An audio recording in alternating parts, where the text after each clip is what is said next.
بسم اللہ الرحمن الرحیم۔ شام کے ایک بادشاہ جس کا نام سلطان نور الدین زنگی تھا، اس نے آپ صلی اللہ علیہ وآلہ وسلم کو ایک رات میں 3 مرتبہ خواب میں دیکھا۔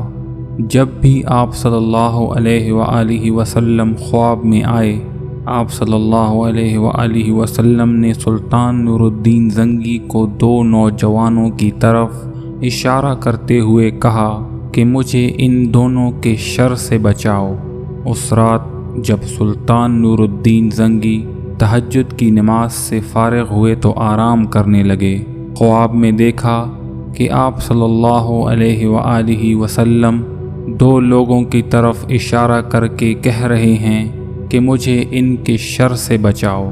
سلطان گھبرا کر اٹھا اور سوچنے لگا، پھر وضو کیا اور نفل ادا کیے، جس کے بعد اس کی آنکھ لگ گئی۔ دوبارہ وہی خواب دیکھا، پھر وضو کر کے نفل ادا کیے اور سو گیا۔ جب تیسری مرتبہ بھی وہی خواب دیکھا تو اٹھ گیا اور پھر اس کی نیند بھی اڑ گئی۔ اس نے اپنے مشیر کو بلایا اور پورے واقعے سے آگاہ کیا۔ مشیر نے کہا، سلطان، جب 3 مرتبہ آپ نے یہ خواب دیکھا ہے تو آپ کو یہاں نہیں بیٹھنا چاہیے، کسی سے اس خواب کا تذکرہ نہ کریں اور مدینہ کے لیے روانہ ہو جائیں۔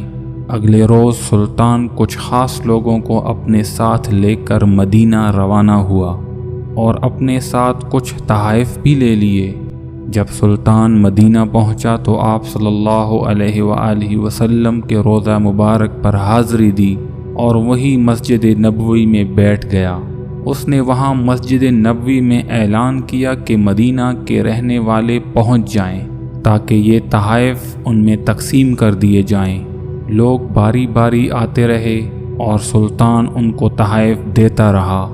تحائف دینے کے دوران سلطان سب لوگوں کو غور سے دیکھ رہا تھا، لیکن اس کو وہ 2 چہرے نظر نہیں آئے جن کے بارے میں آپ صلی اللہ علیہ وآلہ وسلم نے خواب میں اشارہ کیا تھا۔ جب سب لوگوں کو تحائف مل گئے تو سلطان نے پوچھا کہ کوئی رہ تو نہیں گیا؟ لوگوں نے کہا، نہیں سلطان، سب کو تحائف مل گئے ہیں۔ سلطان نے پھر پوچھا، تمہیں یقین ہے کہ سب کو تحائف مل گئے ہیں؟ لوگوں نے کہا، 2 لوگ باقی ہیں، ان کو شاید تحائف نہیں ملے۔ سلطان نے پوچھا، وہ کون لوگ ہیں اور تحائف لینے کے لیے کیوں نہیں آئے؟ لوگوں نے کہا کہ وہ مراکش کے باشندے ہیں، بہت متقی و پرہیزگار ہیں، دن رات اللہ کی عبادت میں مشغول رہتے ہیں اور آپ صلی اللہ علیہ وآلہ وسلم پر درود و سلام بھیجتے ہیں۔ وہ بہت مہمان نواز ہیں، کسی اور سے وہ کچھ نہیں لیتے۔ سلطان نے کہا، سبحان اللہ۔ سلطان نے کہا، ان کو یہاں بلایا جائے۔ جب ان کو پیغام ملا تو انہوں نے کہا، ہمارے پاس اللہ کا دیا سب کچھ ہے، ہمیں تحائف کی ضرورت نہیں۔ جب سلطان نے یہ جواب سنا تو حکم دیا کہ فوراً ان کو یہاں حاضر کرو۔ حکم کی تعمیل ہوئی۔ سلطان نے ان دونوں کو پہچان لیا کہ یہ وہی دونوں لوگ ہیں جن کے بارے میں آپ صلی اللہ علیہ وآلہ وسلم نے اشارہ فرمایا تھا۔ سلطان نے اپنے غصے کو قابو میں رکھا اور حکمت سے کام لیا۔ سلطان نے پوچھا، تم کون ہو اور یہاں کیوں آئے ہو؟ وہ بولے، ہم مراکش کے لوگ ہیں، حج عمرہ کے لیے آتے ہیں، اب یہاں روضہ رسول صلی اللہ علیہ وآلہ وسلم کے سامنے اپنی زندگی بسر کر رہے ہیں۔ سلطان نے غصے سے کہا، تم لوگ جھوٹ بولتے ہو۔ تو وہ چپ ہو گئے۔ لوگوں سے پوچھا گیا کہ یہ لوگ کہاں رہتے ہیں تو پتہ چلا کہ روضہ نبوی کے بالکل نزدیک ایک مکان میں رہتے ہیں۔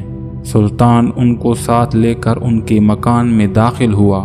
وہاں بہت قیمتی سامان پڑا ہوا تھا، لیکن اچانک زمین پر پڑی ایک چٹائی پر سلطان کی نظر پڑی۔ دونوں مراکش باشندے گھبرانے لگے۔ جب سلطان نے چٹائی اٹھائی تو نیچے ایک سرنگ کھودی ہوئی تھی۔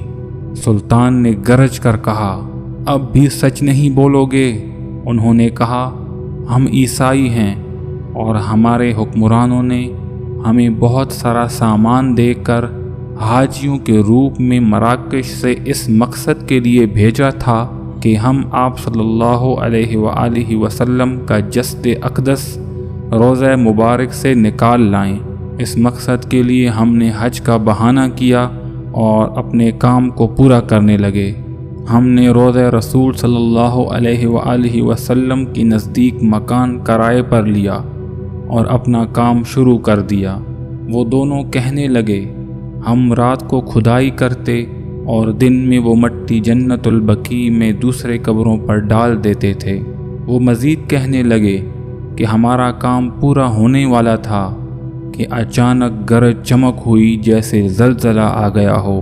ہمارا کام پورا ہونے والا تھا، لیکن پتہ نہیں سلطان یہاں کیسے پہنچ گیا۔ سلطان ان کی گفتگو سنتے رہے اور روتے رہے اور ساتھ ساتھ یہ بھی کہتے کہ میرا نصیب کہ پوری دنیا میں خدمت کے لیے اس غلام کو چنا گیا۔ سلطان نور الدین زنگی نے حکم دیا کہ ان دونوں کو قتل کر دو اور روضہ مبارک کے ارد گرد ایک خندق کھود کر سیسے سے بھر دو تاکہ مزید کوئی بدبخت ایسی حرکت نہ کر سکے۔ امید ہے آج کی یہ ویڈیو آپ لوگوں کو پسند آئی ہوگی۔ مزید ویڈیوز کے لیے میرے چینل کو سبسکرائب کریں تاکہ آپ کے ساتھ ہمارا تعلق بنا رہے۔ السلام علیکم ورحمۃ اللہ وبرکاتہ۔